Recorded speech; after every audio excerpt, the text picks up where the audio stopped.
Okay, so it is about that time for the good old tier list for solo leveling Arise. I've been waiting to do this. I just kind of wanted to furthermore, just kind of play the game, look at every single character, and at that point go from there when it comes to doing my first tier list for solo leveling Arise. And I'm very happy on doing it right now, as I am very comfortable with each character on what they're bringing table and how effective they are and how they're playing out in terms of broken characters, characters that are okay, all that good stuff. So with that being said, we do have a roster of characters to look through. So we're going to go through SSR to SR. We're going to go through them all. I might just mix and match and just kind of pick whoever, but yeah, we'll have the codex up just in case if I need to go over a few things. Hunters, there we go. So I'm going to start things off with some of the top dogs in the game itself in terms of who are the ones that are, most desired when it comes to SSRs. Let's dive straight on in. And obviously, I think what I'm going to do is I'm just going to throw the combination. The two combination, which is very, very strong, regardless of, let's say, the weakness for a specific enemy is light, dark, whatever.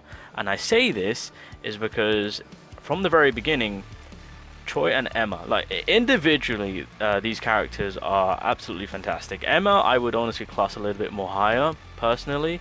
But Choi himself, even though there's not really much to him in terms of what he can apply, but with the defense drop and just applying that burn damage and just damage in general, it is up there of being one of the best. Now, when it comes to these two working together, the amount of damage you can actually proceed to burn the enemy to do then a lot of damage, and then of course you've got to keep in mind Emma will then benefit from breaking.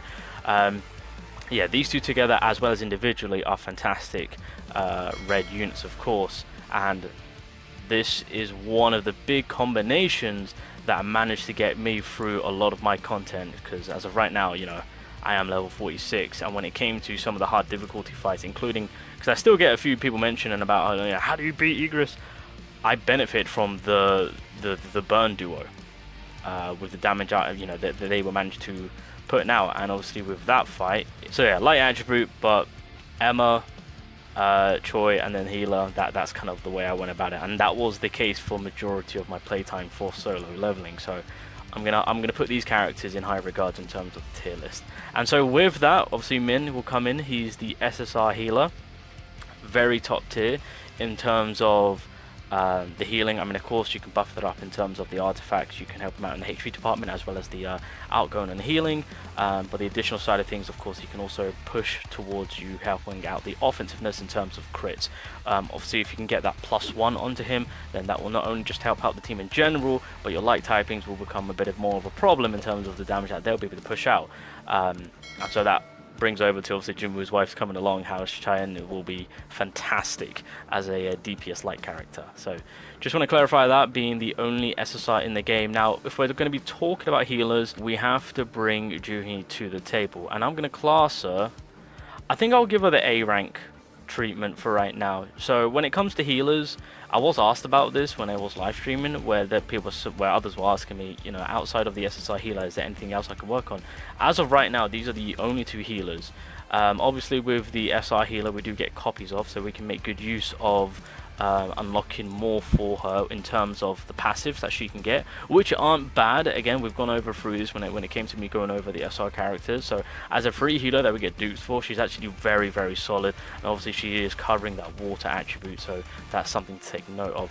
But yeah, in terms of as a healer, you also got to keep in mind with the dupes that goes in, she also gets her percentage buff in terms of raising the healing amount.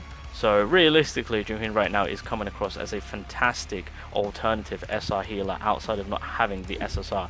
At times, if you need that water element healing for a specific fight, then of course she is going to be the character to go to in terms of going with the SSR healer. Just saying. So yeah, we'll obviously put her in the A rank side of things. Kung I'm going to put in D rank. I'm just, again, his kit, well, yeah, just on the table, which is more to do with a little bit of low amount of damage. Well, no, he does decent damage if you can build him up, but outside of that, realistically, it is just bleed that's being offered up. But obviously when going through characters, we also have to keep in mind resources that we're spending. So Yeah, and also, where are you? Ah, Joe, yes, I'm also putting him in the low rank side of things, just not really a big fan. Although he does benefit from burns, and he himself can apply burn, it's just not a light unit that I would honestly ever use at all in terms of the other light characters that we have, of course. I think what I will do, I think I'm going to put Kim in A, purely because of the shielding that he provides in terms for the team base as well as the damage reduction, also with the defense drop, but I love that, of course, and that he is the light tank that I'm building up, well, for right now, and you know, things might change whenever I get lucky. And I think I'm going to put Jiho just one below him. I think that's going to be fair. That's kind of like the trade-off that I spoke about on my SR video. Jiho is, again, a great light defender in terms of obviously buffing up his own defense, and in terms of having some sort of consistency with the potion to give himself that small amount of HP back. I believe in total it's like 5%, 10%, somewhere around there of his max HP, if I can remember correctly. But if you do have Kim in, I would honestly cater more to that, just a personal preference in terms of the team support. Yeah, the team support that's kind of provided in terms of the light tanks, of course. I think that then has to lead to the actual light tank Yunho. Where is this? You guys have no idea. I am desiring this character so much. He is an absolute behemoth. He is, as of right now, as it stands, the light unit that carries you and that possesses power. This is, if you are in need of a light damage dealer, he is him. He is him. And so again, between these two together, solid. Again, if you can get +1 on the healer, then your light offensiveness power is disgusting. So that's why I say once we get that DPS coming on in, light mono low key is looking kind of pretty nice. Light mono really is looking very nice. So yeah, that's something to look forward to. So yeah, good damage, decent breaker for light, and obviously has that that explosion. What's it called? Violent explosion. There you go. Oh, and defense decrease too. So yeah, just you know, as of right now, the light attacking unit that you realistically want to get, if that's something that you need, outside of obviously Jinwoo having his light weapon, which is also absolutely broken. So yeah, we're gonna 100% put him up in SS, of course. Let's have a look. I think what I will do is, I think Nam I will put. Okay, I think Nam would be a solid B rank in terms of range and the freeze consistency, and of course the interruption. Obviously, as I've said it before, the interruption is guaranteed in terms of whether it be a boss, elite, just a low tier grade or a low grade monster. It always hits. One of the key things that I love about freezing, and just the fact that you can utilize it in any scenario, is that with Jinwoo's book, which I've spoken about, once again freezes the enemy, and it's a guaranteed. Whatever the boss is, it's beautiful, including world bosses. It's fantastic. So having that on a kit in 3 places and 3 different skills, that's pretty OP. So yeah, pretty solid on that part. We got our debuff remover, aka our ultimate buffer. So I think what I will do for the sake of Park Hee-jin is that I'll leave her in C rank in terms of the support role that she can play. Unfortunately, outside of that, it's not really much on offer, although she covers wind. So yeah, we'll kind of leave her there. Who else? What else do we want to do? Huang. No, he's a fantastic character. Oh, this is going to be a tough one. This is going to be a tough one. Because honestly, with his, where is he? With this other unit, he does give himself that enhancement, which is fantastic in terms of, you know, raising his HP. I can't remember, does he do anything to do with defense? I don't think he does. He's got stun, but he's always got that enhancement of max HP, which of course correlates into him doing more damage, and he provides stun. I think for Huang, we'll leave him in, yeah, we'll leave him in C. I'm tempted to put him up in B, actually. I'm tempted. Yeah, I'm gonna put him to B. I'm gonna put him to B. Okay, so I think what I will do is, I think I'm gonna put Park in D. Realistically, I'm just not. I mean, what was it? Father Determination. That's a one-time deal, and then Father of Two or something like that. I mean that does help out stacking up his defense, of course, but it's it's the thing that needs to be a bit built up.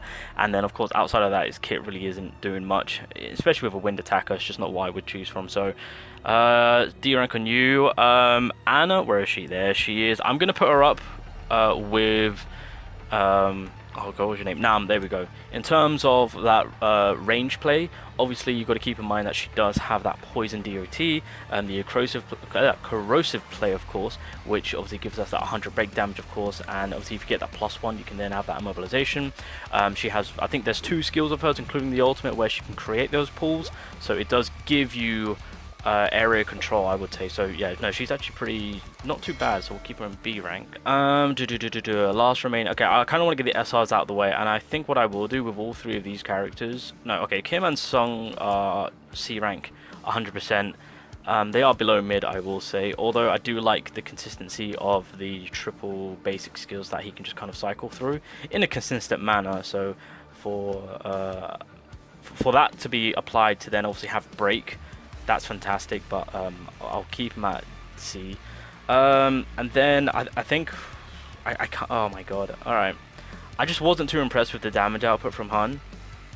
And then of course picking up the daggers and whatnot, that's, yeah, I'm just going to leave her at, because I would honestly at that point opt out from using the Rangers, if anything. So I think I'm comfortable leaving her at C.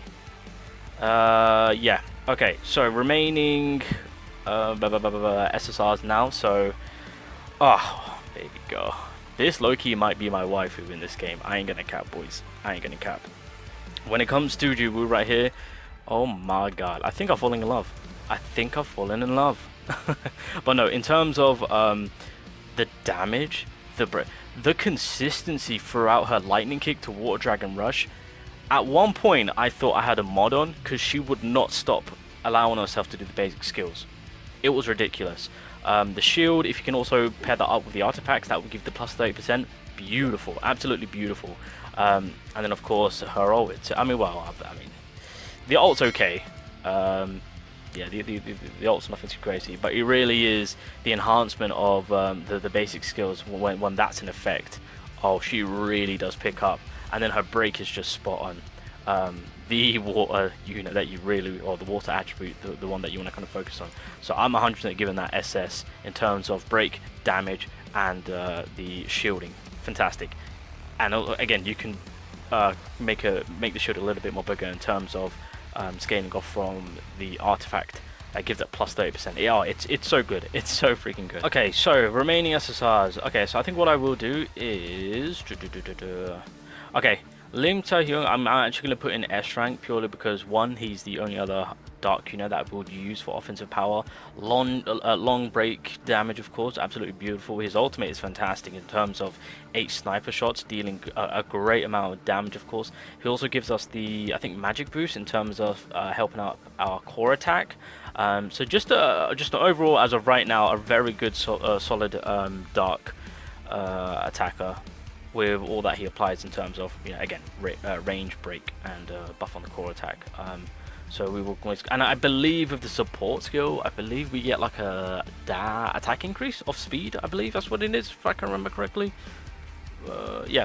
Anyway, so 100% he's decent, so we'll give him the S rank treatment. Hwang Dong-seo is a character which, from what I've been informed, gets kind of lowballed, and I don't know why.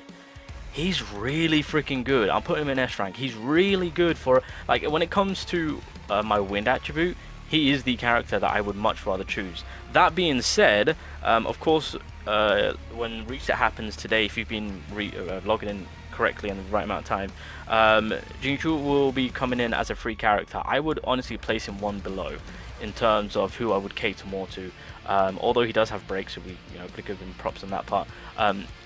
Dong-seo himself, stun, shield removal, and again the damage output he possesses, it's really freaking good, especially once you can get that final stage on the third attack going off from his, I think it's basic or skill 1, or sorry, yeah, skill 1 I think it is. Let me double check actually, because that final ground slam that he does, it's so good. Yeah, the stomp, the skill can be used 3 times. Yeah, that final stomp really is pretty impressive too.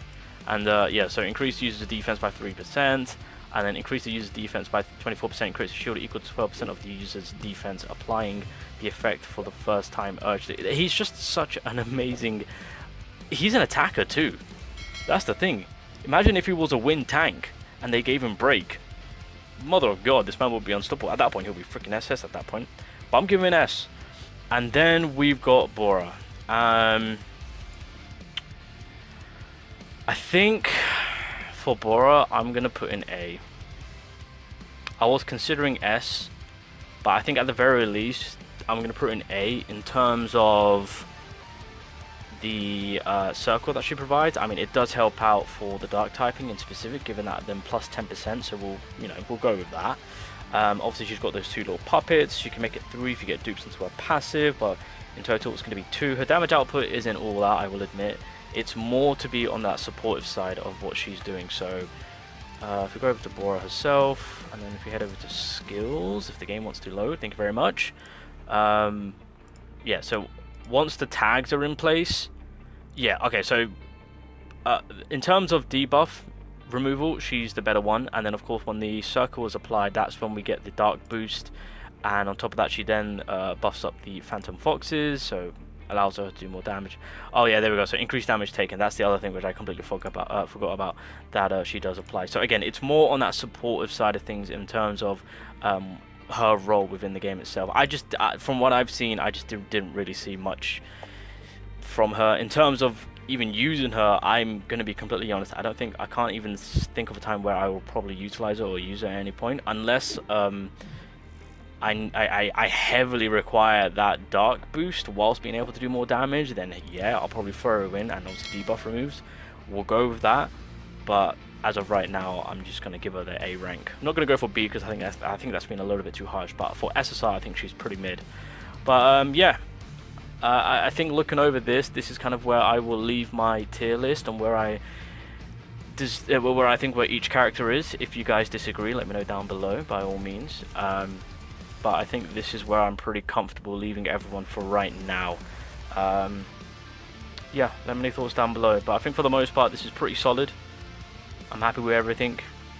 And going forward, we'll see what happens in terms of other SSRs coming along. And you never know. You could potentially move characters down or bump them up to higher tier in terms of combinations. So, but anyway, guys, that is the solo leveling early access tier list. I mean, to be fair, this is probably going to be the same in terms of when it comes out globally, so don't expect nothing to change.